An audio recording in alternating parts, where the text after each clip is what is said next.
வெற்றி கழகத்தின் கட்சி கொடியை அறிமுகப்படுத்த உள்ளார் அதன் தலைவர் விஜய். நாளை இந்த நிகழ்வானது நடைபெற இருக்கக்கூடிய சூழலில் காவல்துறைக்கு வெறும் வாய்மொழியாக மட்டுமே தகவல் தெரிவிக்கப்பட்டதாக முக்கிய செய்தி வெளியாக இருக்கிறது.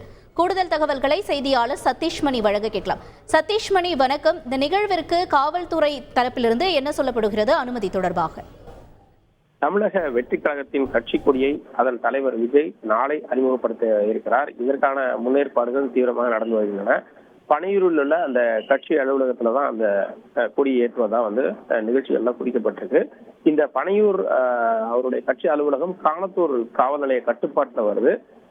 இந்த நிலையில் காணத்தூர் காவல் நிலையத்துல இந்த கட்சியோட தமிழக வெற்றி கழகத்தின் கட்சியோட மாவட்ட செயலாளர் 2 பேர் வாய்மொழியாக இந்த கட்சி கொடி அறிமுகப்படுத்தும் நிகழ்விற்கு 250 பேர் வரை வர உள்ளதாக தெரிவித்து சென்றதாக காவல்துறை தரப்புல தகவல் வெளியாயிருக்கு.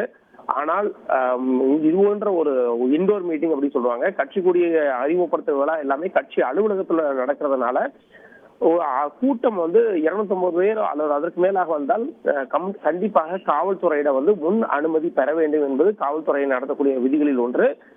ஆனால் இதுவரை இந்த கட்சி கொடியை அறிமுகப்படுத்தும் நிகழ்விற்கு காவல்துறையிடம் அனுமதி கேட்கவில்லை என கூறப்படுகிறது.